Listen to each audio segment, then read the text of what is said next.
আইনের লোক চালে চালালে আমার 30 বছরের চাইলে খালি আইনের লোক থেকে করেন চাইলে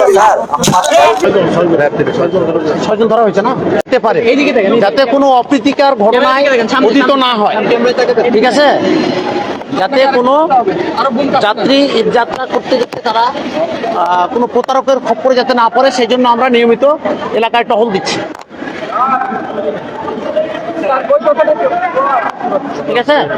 আরেকবার বলেন স্যার, আপনারা কি ধরনের নিরাপত্তা প্রোভাইড করছেন? নিরাপত্তা আমরা কমলাপুরে যে যাতে কেউ কালোবাজারি না করতে পারে, টিকিট ছাড়া যাতে কেউ না চলতে পারে বা কারোর সাথে যাতে দু নম্বরই না হয়, এবং প্রতারকের খপ্পরে যেন জনগণ যাতে না পড়ে, সেই জন্য সেই সুবাদে আমরা নিয়মিত টহল দিচ্ছি।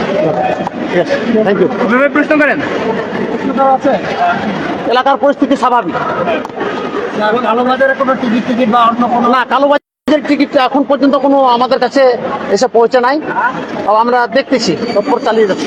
আমার মনে হচ্ছে গতবারের থেকে না খুব ভালো, মোটামুটি ভালো আছে আর ভালো। আপনারা ডিউটি করে কোনো কিছু অসুবিধা ফিল করছেন কিনা? না, আমরা এখন পর্যন্ত কোনো অসুবিধা ফিল করি নাই। কোনো সমস্যা না, এখন কালকে রাখলেন যে টিকিটের ই করতে গিয়ে ধরা বললো টিকিট নিয়ে আসেন না এখন আজকে ও যাক, আমাদের নজরে আসে নাই, আমাদের নজরে আসলে আমরা আইনগত ব্যবস্থা নেব। আচ্ছা, আমরা দেখেছি যে গত কয়েকদিন আগে যে ভুয়া টিকিট করতে গিয়ে একজন ধরা পড়লো, সেটার আসলে কি হলো? সেটা আমাদের না, ছয়জন ধরা হয়েছে না, সেটা আমার জানা নেই। আমরা এই পুরো প্ল্যাটফর্ম কমলাপুর রেল স্টেশনটা পুরোটাই আমরা আমাদের নজরদারি করেছি। প্রতি বছরকার যে যানজটের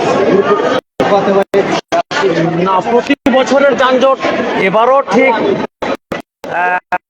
কতটুকু হবে জানি না, তবে আজকে জনগণের খুব ভিড় আছে, আজকে জনগণের চাপ আছে।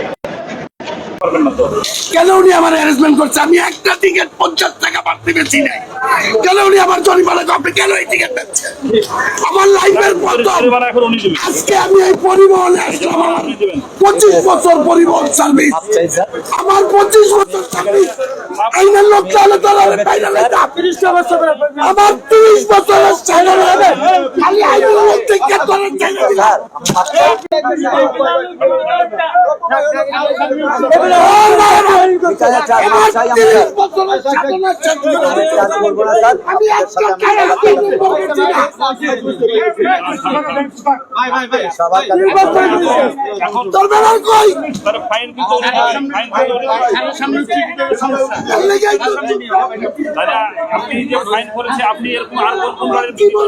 না স্যার, আপনাদের কাউন্টার থেকে 650 বা 700 মানে যেটা ভাড়া, জি স্যার, সেটাই বিক্রি করছে। এখন বিক্রিটা করছেন বেশি আপনারা, জি স্যার, এবং ওনাদের যে সুনাম বা ব্র্যান্ড সেটাকে ক্ষতিগ্রস্ত করছেন।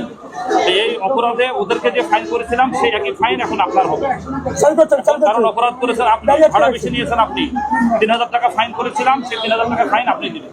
আমরা দেখছেন বারবার, আমি কিন্তু গতকাল গত পরশু বিভিন্ন কাউন্টারে ফাইন করেছি, আমরা নিয়মিত আসি, তারপরেও আপনারা এই সাহস কিভাবে পান? আমাদেরকে সাংবাদিকরা বারবার প্রশ্ন করে যে আপনারা মোবাইল কোড করার পরেও, ফাইন করার পরেও কেন ভাড়া বেশি নিচ্ছে? আপনাদের জন্যই তো বেশি নিচ্ছে। ঠিক আছে স্যার, ক্ষমা করে দেন আমাকে এবারের জন্য। না, এখানে মোবাইল কোড, এখানে ক্ষমা করার কোনো বিধান এটা নাই। করব না স্যার, আমাকে মাফ করে দেন। আমি স্যার এই 100 টাকার বিনিময়ে 3000 টাকা কোথা থেকে দিব স্যার? না হলে কিন্তু আইনে জেলও আছে, তাহলে আপনার জেল হবে, জেলে যেতে হবে আপনাকে। ফাইন হয় দিবেন অথবা জেলে যাবেন। এটা মোবাইল কোড হচ্ছে, এর মধ্যে আপনি একটা ব্যাঘাত সৃষ্টি করেছেন। আমরা এই বিষয়ে কোনো ছাড় দিব না। ঠিক আছে, আমি টাকাটা অনেকের থেকে সংগ্রহ করে দিই, আপনি যদি পারেন আমার, আমি এখানে পুরো 3000 টাকার আছে, গুনে নেন। আপনি আমারে যদি পারেন একটু ছাড় দেবেন। করার সুযোগ নাই বাবা, এটা সরকারি টাকা।